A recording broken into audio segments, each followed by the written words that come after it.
series on emotional eating. And why are we covering emotional eating in the first place? We got that question.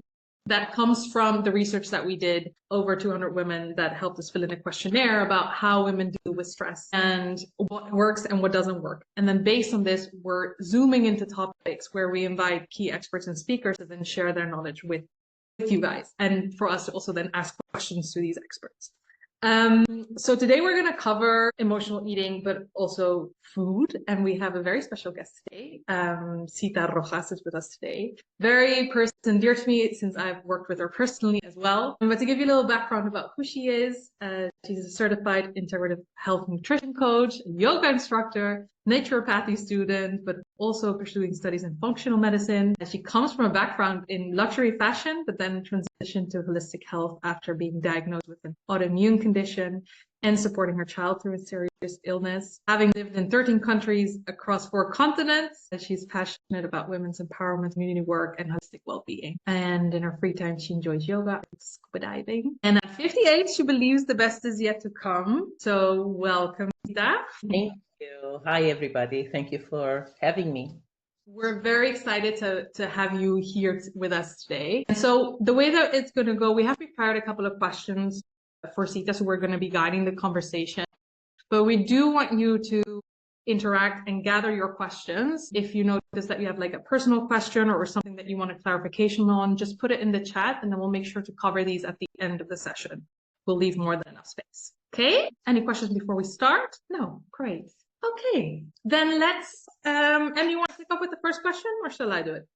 Why don't you do it? There is one person who is trying to get in and she's listening, so yeah. Okay, you make sure to give her a little bit of assistance. Great.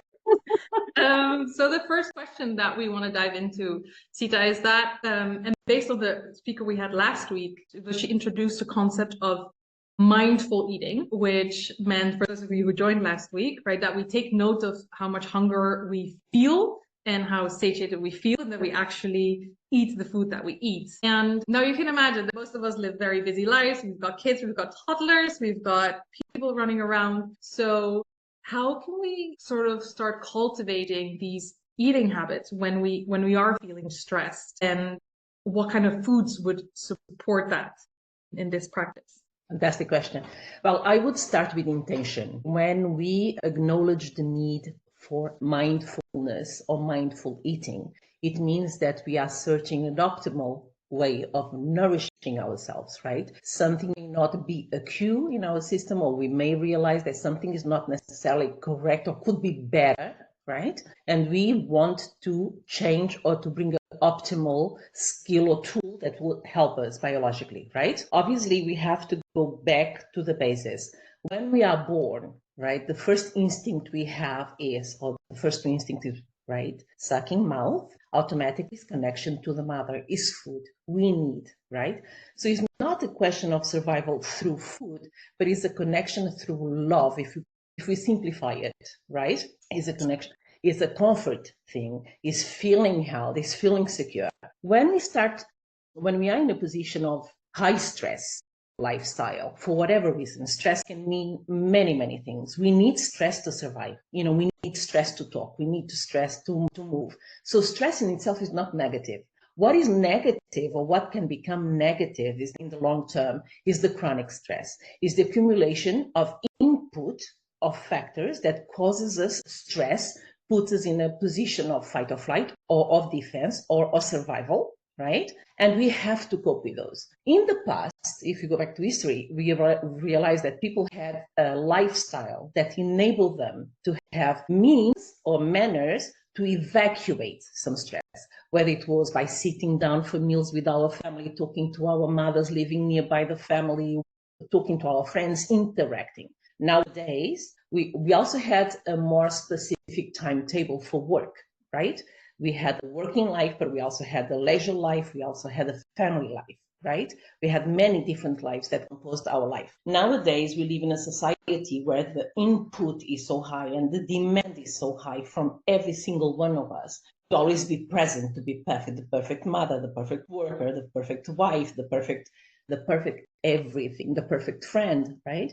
And we tend to just want to give, many times forgetting us. This creates a state of imbalance. What is the imbalance? When you give, you out, and you're not intaking, you're not feeding what is important for you. This creates certain needs: the need for comfort, the need to sustainment, the need to respond to the stress cues that we have, right? Feeling ill at ease, not sleeping, restless, brain fog, right? Memory deficiencies, connection with other people deficiency, being a little bit upset and ratty with, very easily. So when we realize that this is a very uncomfortable feeling, we don't feel necessarily well, but we cope. And by coping, we're creating more stress. And this is when we start talking about hormones, right?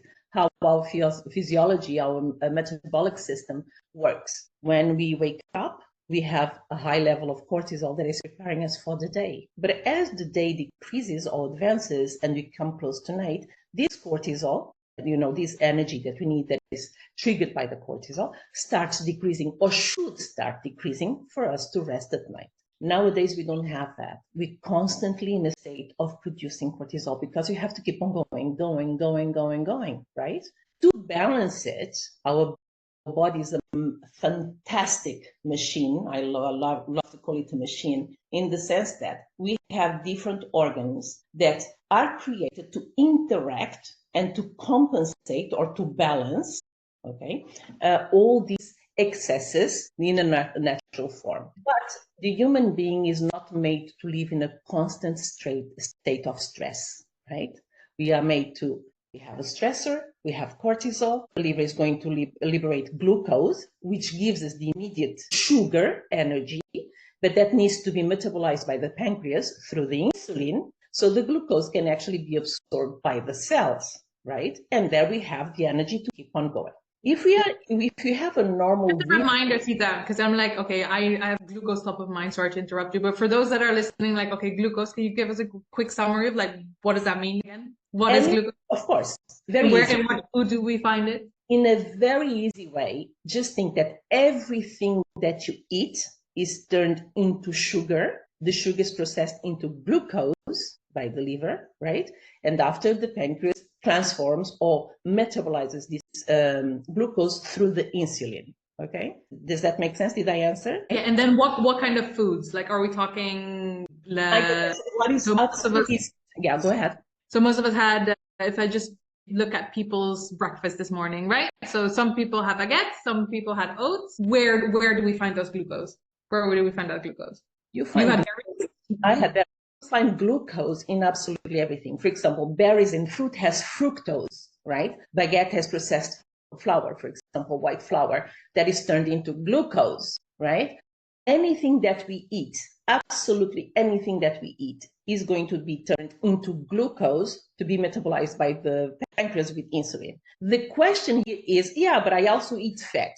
Fat is transformed into glucose. Not necessarily. It's more complex than that. But what it means is that the glucose that we liberate through the liver, first that we consume, right? It should be metabolized, be absorbed by the cell, and then be expended through movement or through any kind of exercise that can be mental exercise, right? We expend, our brain needs energy, needs sugar to live, right? So sugar, the good sugar, is actually essential. Without it, we cannot live, right? But the imbalance is when we have too much of it. And when we have too much, if we're going to talk just in a food basis, right? Because this glucose, let's make it easier. When we eat, right, our liver is going to process this glucose, is either going to absorb it and store it, because human beings have a natural instinct for survival, right? So we have to store, we have a tendency to store through fat, right? We have to store energy in case one day we don't have enough food, or one day we are in scarcity. We can go to those storages. It's like a little storage room, right, in our lipidic cells, for them to liberate that energy that we can keep on spending. In many people, what happens is, if we don't have enough input, exercise, movement, ways to expend that glucose, right, we're going to accumulate it. And this is when we start talking about, the storing fat through insulin resistance, but it is another process. Is there a right food and a wrong food? No. There are advisable foods and non-advisable foods as far as I'm concerned. And then it's also very bio-individual. For example, I may talk to you, Nathalie, and say, please do not take sugar, do not touch added sugars, or even some other foods that will be turned into glucose because of the insulin spike that is going to cause, right, for a period of time, to spend down, to reduce the storage that we have, but also to create homeostasis in the body, which is the equilibrium, the balance between cortisol and insulin, and bring the inflammation down. Because anything that is over needed, more than what we need, is going to be stored, but it's also going to cause some sort of inflammation. And then we start a cycle that is never ending unless we put ourselves through the process of pain. And this is when we start talking about diet. I'm in a diet, so I need to lose weight. I'm on a diet. Diet means choosing food to eat, literally. We can say I am on a dietary program, in a specific dietary program, where I am going to reduce this and this and this and this because it no longer serves me, or for now, it does not serve me. But it does not mean that I'm not going to eat it later, or in 6 months, or in 5 months, or in 3 months, or in 2 months. Does that make sense? Yeah.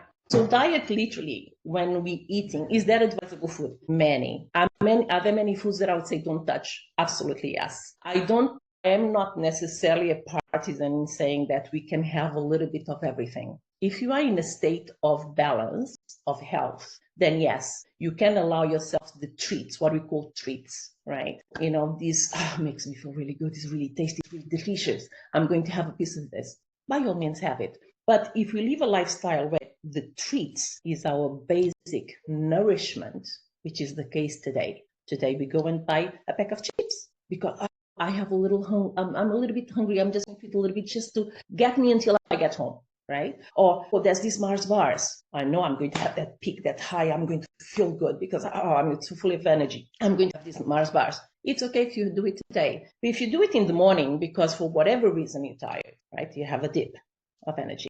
And then at lunchtime, you eat a full meal. Imagine your meal is really rich and is going to create also a peak of insulin. Within 2 hours, you're going to crash again.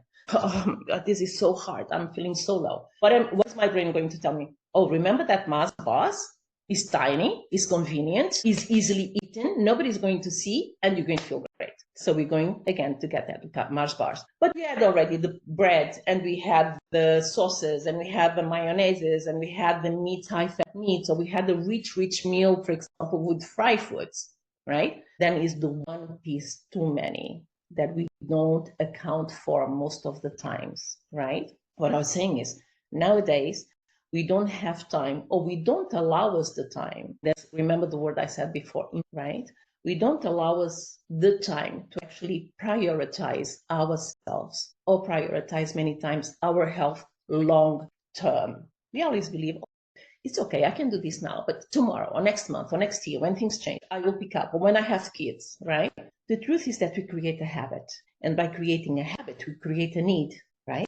And when we have that need, it's a must. It's the norm. And we start doing it on a constant basis, creating a system of imbalance. Yes? Did I answer? Yes, Zita.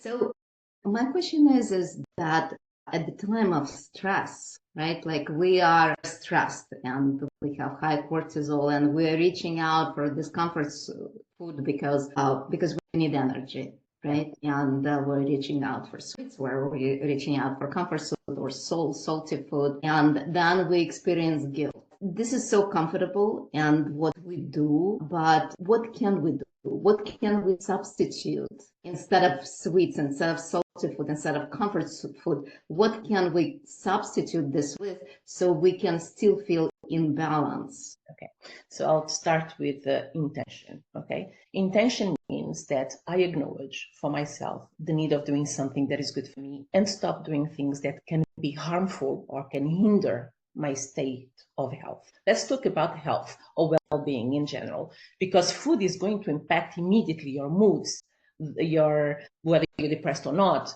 your state of happiness or not, right? Your state of energy is going to also affect organically. So the intent is, I acknowledge that I want to do better. How can I do better? In this case, we started talking about mindfulness or mindful eating, right? I also believe in something that is called intuitive eating, but we'll get to that as well. When we decide that we're going to do mindful eating, it means that we are going to be present in the choices that we make when we're going to eat. Why are we eating? What we expect from this food? Do we expect it to fill our tummy, get rid of this, and let's go back and rush with the kids or with work? Or, no, I'm going to eat this meal because it's actually going to nourish my brain, it's going to nourish my heart, it's going to nourish my gut, it's going to nourish my veins, it's going to nourish my body, right? And what is nourishment for you? Is nourishment having just energy to rush in a peak hour for 1-2 hours?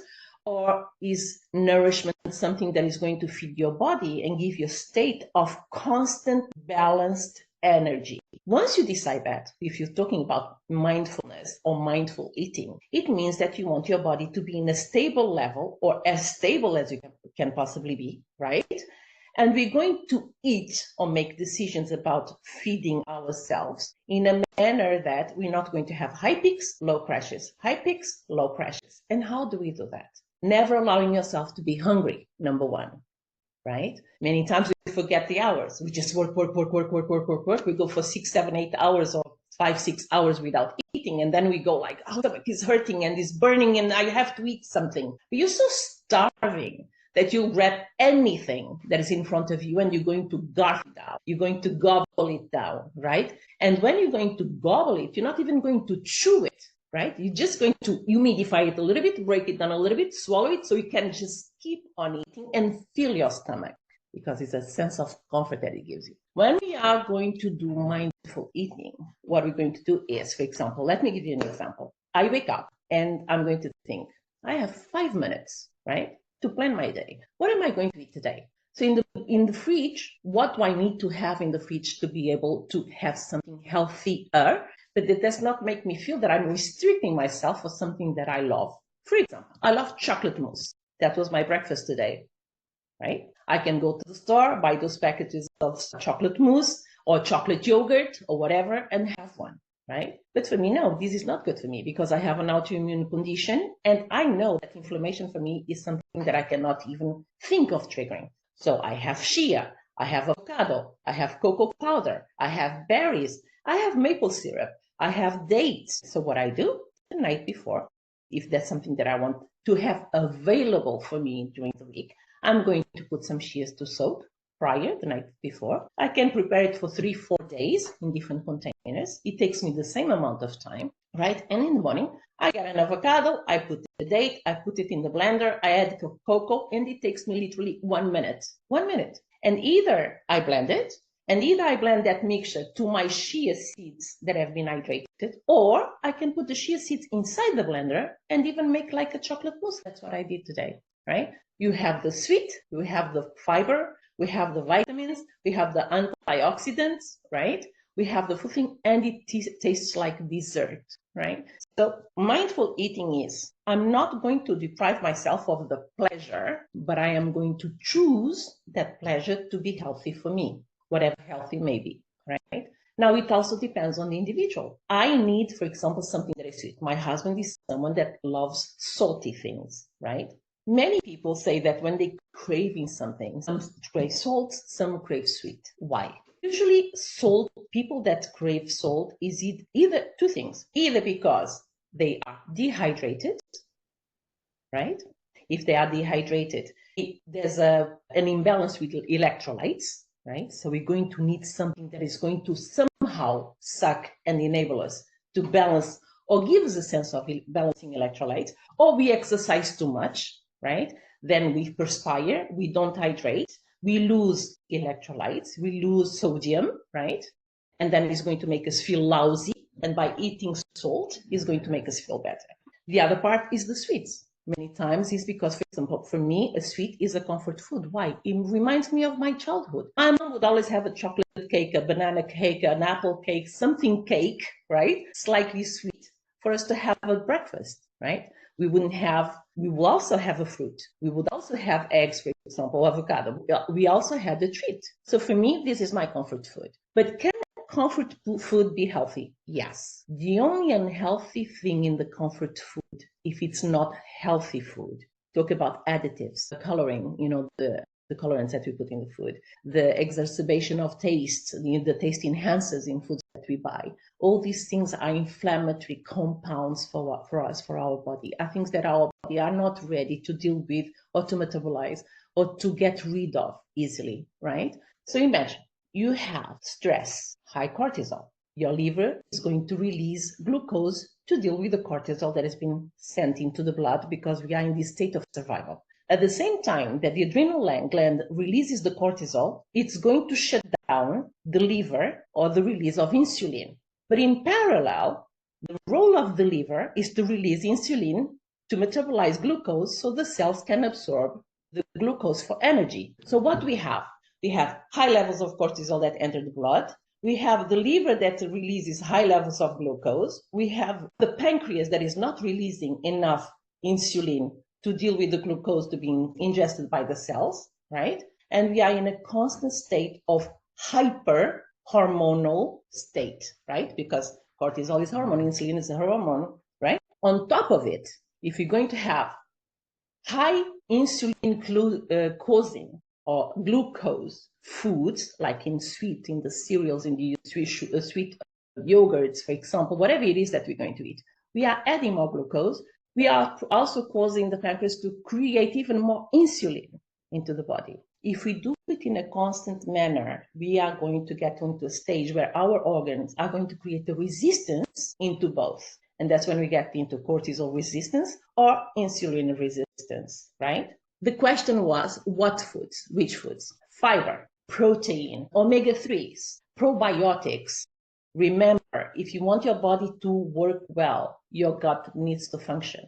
We call the gut the second brain. Without our gut, the brain does not work, right? If our gut does not send a message to the brain, do something, it will not work on its own, right? So we need the gut. We have more than 300 trillion bacteria in our guts, right? If this bacteria is in imbalance, tell me if it's too much information because I have a tendency to blabber and one thing picks another, and for me it's just fascinating, okay? So please redirect if I'm talking too much. But literally, our gut is a population of bacteria.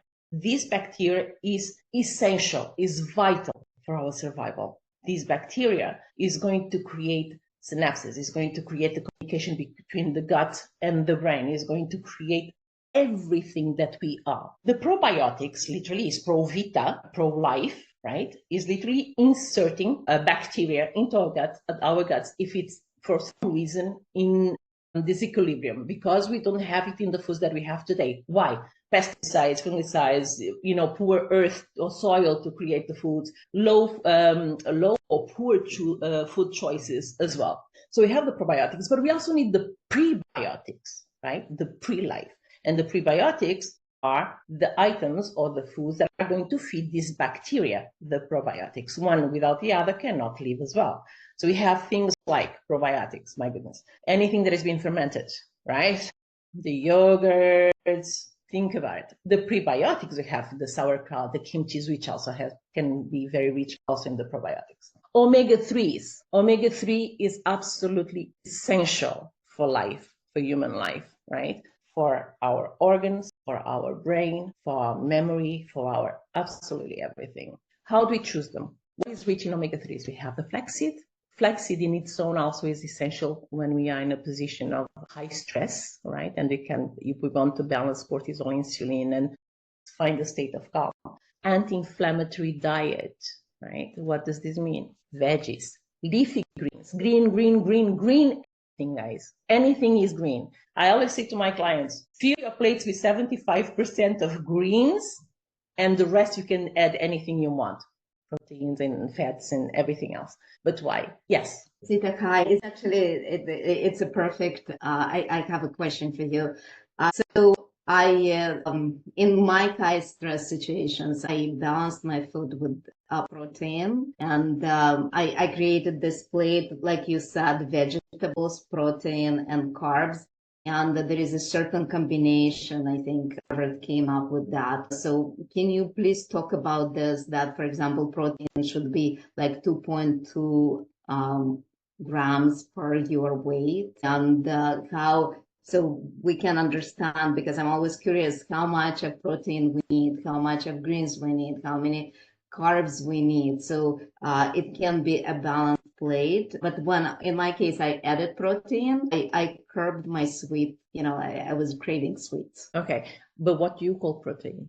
For me, for the most part, I'm a vegetarian and pescatarian. So for me, I add beans, I add tofu, I also add fish because I don't eat meat. So that's the protein. Okay. So imagine in a conventional diet where protein also comes from animal-derived foods, right? I never go through grams, but I can give you an index if you want. For example, an animal-based protein portion would be 80 grams per person. Obviously, after it depends on the stature of the person, right? There's some calculations that you can make. But more or less, per portion should be 80 grams. For me, I always find that people relate more to visual cues, right? So I always say to them, you have your finger, your index, and you have the palm of your hand. The protein for a meal should be the size of the square of the palm, the thickness of your finger, right? The fat should be the thumb. So imagine you love butter. I love raw butter. I adore butter, salty butter, for example, okay? If I'm going to allow it, it's going to be half of the thumb. If I'm going to have grains, I put my hand concave, and it's going to be this part leveled of grains. So it's going to be the equivalent to 2 to 3 spoons of rice, of quinoa, or whatever it is, right? What else? A fruit, a portion of fruit is a fist. Imagine an apple, imagine a pear, imagine whatever. A cup of pineapple cuts pineapple, right? Or a slice of melon. So these cues are important, but there's something that I think is extremely important, and this brings me to intuitive eating. Some people actually, their DNA, and this is going to complicate things a little bit, their DNA makes them needy of more animal products than vegetable foods. Other people, their DNA is going to respond to more of a vegetarian, vegan diet rather than a protein carbs filled food. Why is this? We think it's because of the places where we come from, our history with our ancestors, but it also can be just simply genetic. So my intuitive formula, and also science says, you're going to eat when you are hungry, right? But when you're going to eat, you're going to make sure that you have a bit of everything. Protein, many people think that we can only find the protein in animal products. It's not true. That's why I asked you, what do you mean by protein, right? Because everybody panics. Oh my God, I'm a vegetarian, I'm a vegan. Where do I get the protein? You get protein from many foods. Just ensure that you have as much variety of foods as possible. But this applies whether you are vegetarian, whether you are vegan, or whether you eat animal food, a carnivore or pescatarian or whatever it is, right? Yeah. And so to follow up on that with Sita, and I just want to make sure to check in with the rest of the ladies here. And is there a question that you guys want to ask to Sita already? Because then put it in the chat, and I'm happy to take it into my conversation with her right now and not wait till the end. And another question that I have for you, Sita, and obviously you know this a little bit about, okay, great. I think most of us know what to eat, or like what to eat to be healthy. Most of us know, like we know we need to increase our vegetables, we need to increase our protein, we need to stop snacking. How can we give ourselves grace to this process? Because when we start, we can either, I think, fall into the, okay, oh my God, I don't know how to do this, or actually the change is really hard to eat differently. And how can we ease ourselves into this transition so that it doesn't feel like a punishment, so that it doesn't feel like, okay, this is another diet I have to do, and if I don't do it, then I'm going to fail, and then, we get into this cycle. Yes, I think it starts immediately with a sense of love for what we're doing. When we're going to eat, right, do we actually stop and think, okay, I'm going to dedicate this moment for me. I'm going to honor this moment. I'm going to honor the effort I made to make this, or the people that made this. I'm going to be present. I'm going to look at it. I'm going to smell it. I'm going to taste it. I'm going to see it, right? And I'm going to start already digesting just by being present, right? I know it's not necessarily answering your question, but how can we become more mindful and making sure that we're not making mistakes, or how we transition from this place of guilt to non-guilt and eating properly? Or I mean more to say that, for example, so when we started changing my diet, I thought I was already eating pretty healthy. What do we do when we start experiencing those mental blocks? When it's like, ugh, like I just don't want to eat like this anymore. Or it's just like, I want to, okay, I ate healthy for a week, right? So I can binge on the weekend. Like in the weekend, I can do whatever I want. So how can we give ourselves grace through that process? We have, again, bio-individual. And if I'm going to talk about a patient, for example, one of the biggest difficulties, and what I always say to a new client is, change is the most painful thing that you're going to do in this process. This is going to cause you such upheaval in everything that you used to, right? Because we use food for comfort, right? But what is comfort? Is either because we're instinctively connected to the soothing love of a mommy and the hug and the embrace, right? Or the warmth of a bottle and have our tummy full and then we can go to sleep, right? And sometimes we procure this also in the food that we eat, or simply because we have these high glycemic foods, or we are already in a state of stress, we have high cortisol, we have high insulin, we have these peaks, we have these crashes, these peaks, these crashes, and we need a quick fixer-upper, right? Which in the long term is going to end up into depression and some big emotional or mood disorders, right? Apart from other things. I believe that if you're going to do this work, first of all, once again, why do you want to do it? How much do you want to do it? Right? What for? And after that, if you're going to do it alone, because many people are not going to look for whoever to support them, right? Is if you need to go slowly, go slowly. Listen to your body, listen to your cues. If you're going to be supported by someone for a specific pathology or problem or issue, then you will have this support behind you to say, okay, look, this is why we're here, right? And we have the motivator. We have the one that is going to comfort us differently, even if sometimes you're going to, I hate her. I cannot stand it anymore, forget it. It's normal. The rebellion, the refusal we feel for change is normal. We feel it towards everything. Moving countries, changing food, changing style, changing hair, changing friends, right? Changing is difficult. Give it grace. Give yourself the time. If you are used to eat 3 candy bars a day and you know that you have to stop, go to 2 or go to 1.5, but replace it. And this is also something that we can do, and many times we do. Replace it with something that brings you joy, but is good for you. Good in the sense of health, right? The biggest or the most common things that clients ask me is sugar. The addiction to sugar. I heard the podcast and we say there's no such thing as addiction to food or to sugar. There is. If we talk about addiction in the sense that is an action or a decision that we make repeatedly for a sense of comfort, even if it may hinder us, right? Simply said, then we can get addicted. But not only because it's something that we decide to do, sometimes not necessarily consciously, right? Is automatic, it's instinctive, because we know it's like a rat. Have you ever heard of the experience of the rat and the cocaine? No?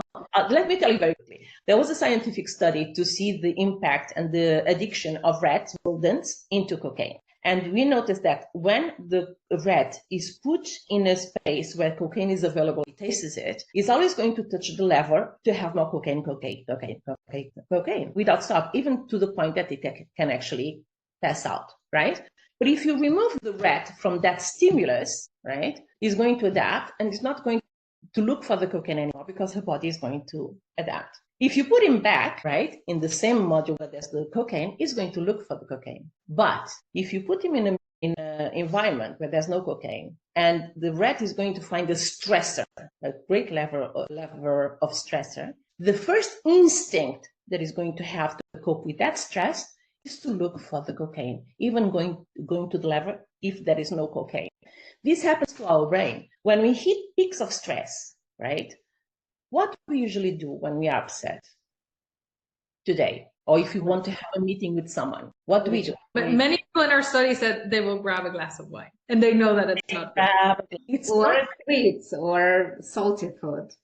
I would not say that is not good. It can be good and can be joyful. It's not good if it becomes the norm. And if one glass of wine or half a glass of wine is no longer enough and we need two, because when we hit that level where the glass of wine is already of no longer big effect, right? Or any other spirit, we're going to have another one, or we're going to be in environments that will induce us to have other ones. And this is when we become, it starts that effect of addiction. I need this to feel better, right? How about if, imagine we're having a terrible day, right? And I really want to soothe myself. But rather than going and getting immediately my glass of wine, why don't you think, okay, you know what? I'm going to have a shower. I'm going to get undressed. I'm going to smell some essential oil. I am going to wash my face. I'm going to jump down, up and down. I'm going to put my music on, my favorite music on. I'm going to hum. You know, we activate the vagus nerve is something that nobody talks about, but is a precursor also for the cortisol insulin management. We have naturally mechanisms that we can practice before hitting the compensation. Today, we are in a society, actually, nowadays, where we are inducing people to feel pain to be able to counteract the pleasure. Does that make sense? What does this mean? It means that we're always doing things for pleasure. The glass of wine, the ice cream, the chocolate bar, the chips, the this, the that, you know, the smoking, whatever it is, right? The reading, the porn, right? Because we're all talking about any kind of repetitive act that can be hindering. If we find that we are already getting a little bit stressed, what can we do to bring that stress down? Let's go and wash our face. What we do to our kids? Go outside, run a little bit, breathe. You know, the 4-4-4 breathing technique, the box, 4 in, hold for 4, exhale for 4, repeat it. It brings you down slowly but surely. Wash your face with cold water, put perfume on, put dim the lights. But this also applies even for the food that we're going to eat. You know, many times when we sit at the table, we sit, but we're not connected. We're looking at our laptop, we're looking at our telephone, we're talking to someone else, we're thinking about what is happening in the world or whatever in our life that is causing us so much stress, right? So we're not present. So what I always say for those that really need the mindful eating, okay, before you sit down to eat, 2 minutes, 1 minute, put your head out of the window, breathe, hold for 4, expire. Do it 4-5 times, and then have a glass of water. Nobody ever, I haven't heard to this day, anyone talk about the importance of hydration to balance cortisol and insulin and to lower depression, anxiety, stress. Our brain, if it's not well hydrated, the cytokines cannot work properly, right? We are entering a state of inflammation, right? If you're in the state of inflammation, all the cues are wrong, right? So I always say, before you eat, drink a glass of water. With what? You want cucumber, you want half a lemon, you want half an orange in it. It doesn't matter. Just drink that glass of water slowly. Give it 10 minutes. And then you sit down. But when you sit down, put your phone away. You want music, put beautiful, soothing music or anything that makes you happy, that makes you smile.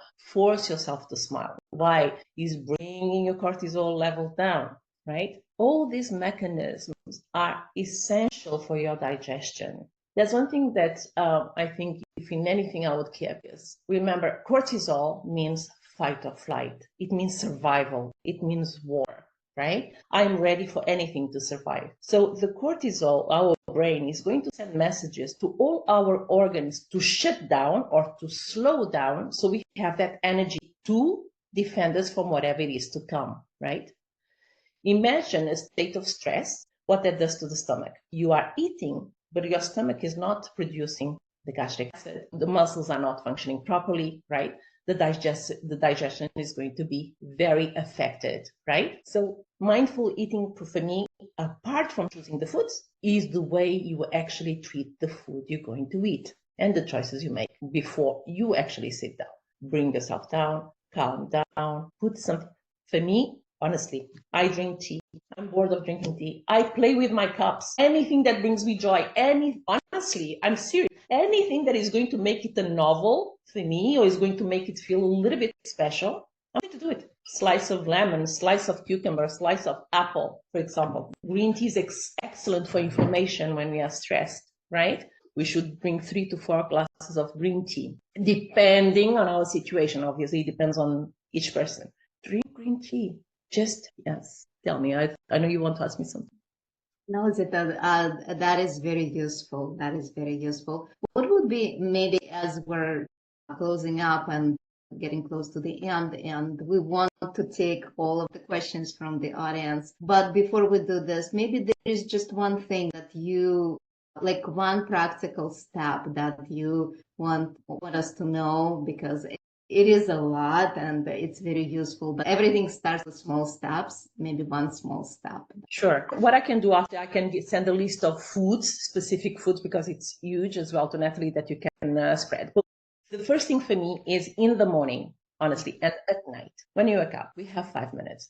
Put your legs up, put your head down, lay in the bed, put your head hanging out of the bed. Stretch that nerve, that neck. Stretch. You know, the vagus nerve is the 9th nerve in our cranium, right? It spreads to every single organ that we have. And this is the responsible to actually create this balance. So activating this vagus nerve is essential.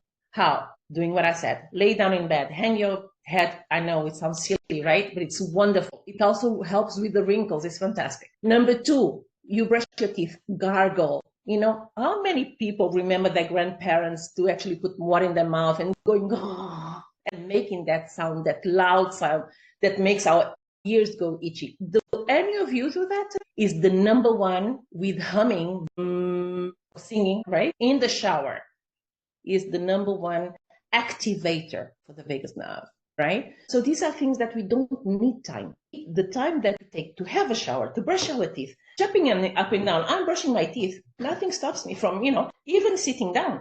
I can balance myself. Movement, create anything that creates movement and activates the vagus nerve. Number 2, learn to recognize when you're reaching a level of stress that is becoming negative for you, right? Many people, for example, I strive on stress. I need the kind of stress, for example, for the studies and the clients and this and that. I'm a hyper excited person, but I know that if I start going to bed, or it's time to go to bed, and I feel overactive, despite the essential oils, I have a whole little thing.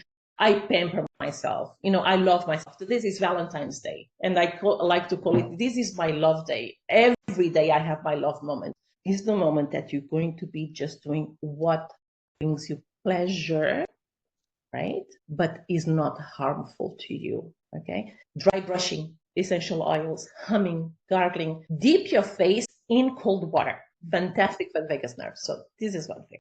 The second one is get rid of the guilt. Nobody's perfect, right?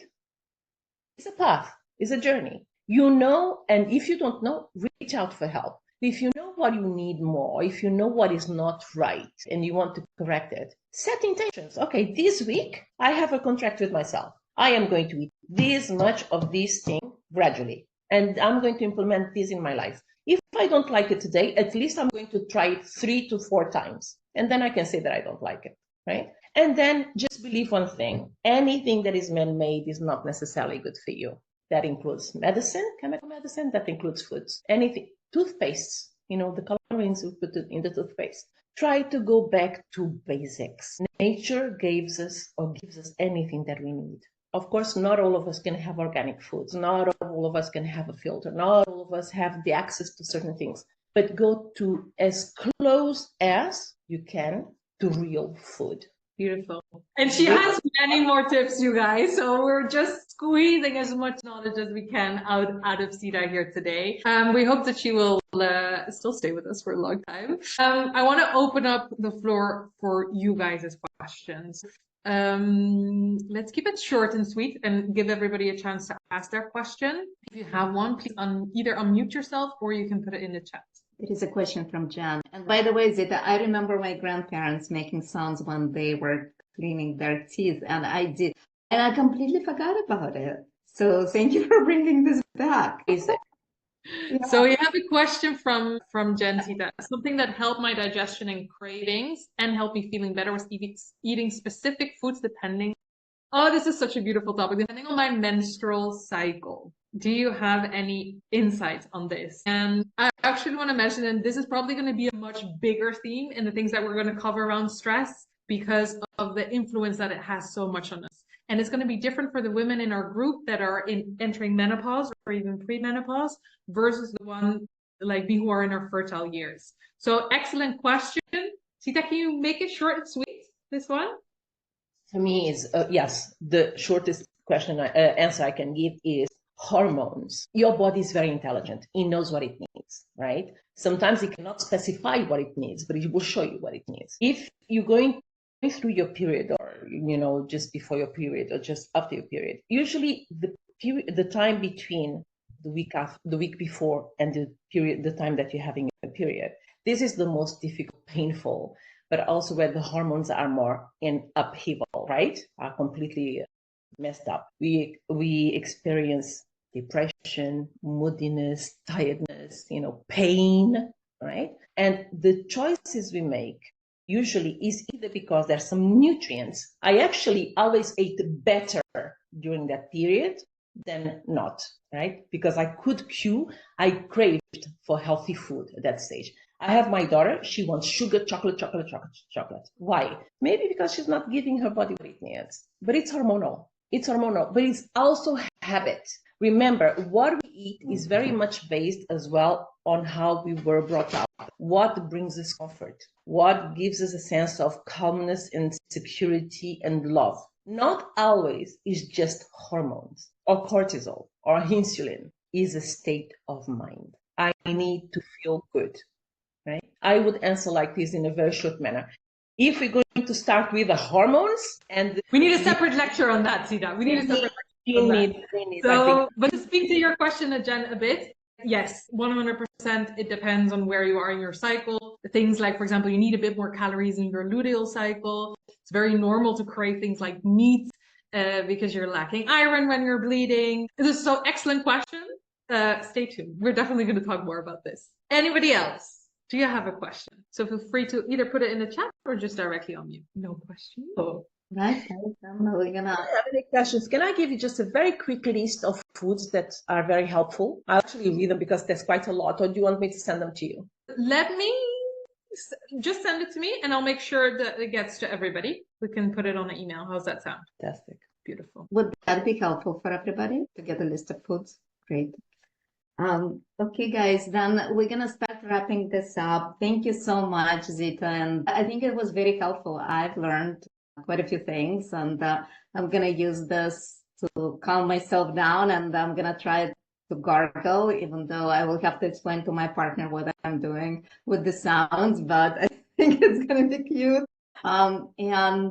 So this is our series on food and stress. Our next series is going to be about sleep and stress, because when we did the survey of 200 women, one of the biggest concerns was the interrupted sleep, insomnia while we're stressed. And that contributed to the vicious cycle, because when we don't sleep enough, our energy level is down, but we have the same obligations and we cannot handle this because we don't have the same energy, and that produces more stress. So I'm going to put in a chat a link for our next event. So actually for the series of events, because after that, we're going to be talking about hormones. So we're going to be answering questions about how our hormones and stress interact and what we can do about it. And after that, we're going to be talking about psychology. So if you would like to be informed, you can register for this series, and I'm going to put this in a chat, and knowing that the next one is going to be about sleep. So let me just find it. And you have it? Yeah, yeah, so here's the Luma event. And it would maybe be nice to ask or everybody here, because there was a lot of information. What's one thing that you take away from today, from everything that you heard? Was there something surprising? Is there something that you're going to try? You could just share that with us. What's one thing that you take away? I didn't realize how important the mindfulness aspect was. So I think that's one thing I'm going to keep in mind, no pun intended. Thank you. Thanks for sharing, Mary. Jen is saying the food portions with the hand is great advice, like a very physical, practical point. Oh, we got the list of foods. Yeah, I'll make sure to copy this. Sita, you're on mute if you wanted to say something. Silkia, Yana, your takeaway, if you can share. Jen, also the guilt issue. Thank you for sharing. I love how simple and understandable the information was provided. Thank you. Thank you. I have one question, and I've been struggling, but really quick answer. Snacks or no snacks? Snack, healthy snacks. So I am the kind of coach or professional that believes that hunger should not be felt. However, not indulgent. Okay. For me, a person should eat. Either you fasting and you go through a period of time not eating, but this is going to create, again, a fight or flight system with the cortisol and all this, survival, which I don't believe in and I don't like unless you really have a big serious disease. Or I believe in eating every 3 to 4 hours. What does this mean? I wake up, I have something to eat, I have my matcha, I have my fruits, whatever. Mid-morning, I'm going to have probably half an apple with some nuts. I'm going to have lunch, compost big salad, I'm not going to have a sweet with my lunch. But mid-afternoon, I'm going to have another fruit with almond butter or just the fruit or some whatever can come. I love crudité, so I'm always traveling around with the carrot sticks and because I really love it, right? And for me, they are sweets. It's the sweet taste. So snacks or no snack? I don't know if it's called snacks. I call it small meals, right? To enable your body to have enough energy to come to the time where you can just relax, which is at nighttime. I also believe that after 8 p.m., the latest, you should not eat. When our body goes to rest, you should already, biggest part of the digestion should be done. You need 2 to 3 hours before you go to sleep, for your body, for your stomach, your gut to deal with the food that you've just ingested, right? I also believe in very easy to destructure foods, right? Easy to eat foods, not complex, no big meats and big carbs, veggies, steamed, cooked, roasted, porridge, pottage, soups, whatever, right? And the other thing that it just came to my mind and just left. So that, and the drinking, please. If there's one thing that everybody should remember before you eat something, ask yourself, am I actually thirsty or am I actually hungry? And before you eat, drink some water. Aim always for 2 to 2.5 liters of water per day. Exclude half or probably 1 liter for the food you eat, especially if you have a lot of veggies and fruits, right? That gives you 1.5 minimum of water to drink per day. It is not gulping down big glasses of water. It's periodic, constant sippings of water. So your cells receive that water rather than just being trashed to the urine tract and, to the toilet, right? I don't know if you just tried it. You glob a big glass of water and you feel heavy and uncomfortable and immediately you go to the toilet because you have to empty it, right? So snacks, yes, not at night though. If you imagine if you have dinner at 7, you go to bed at 11 and you feel like, I could nibble something, have a tea, or at most get a little spoon of almond butter with a slice of apple or some papaya, or even a little banana is rich in potassium. It's going to help you to sleep. Bananas are great for that, but they're very high in fructose. So depending on what it is that you're looking for, depending on the result that you want, you have to take into consideration, the nourishment you can get from each food. Yeah. And the individuality, what you mentioned. Bioindividuality, yes. Thank you so much. And I see from the audience that you might have some follow-up questions and they might come a little bit later today. So feel free to email them to us and we're going to contact Zita. And if it's okay with you, I see that people are thinking what else is there. For me, usually great questions come after the session. So if you have questions, please send them over to us and we're going to ask Zita and get back to you. Thanks, everyone. Thank you for having me. It was a pleasure. Thank you. Thank you. This is really interesting. We look forward to seeing you at the next event. Yes.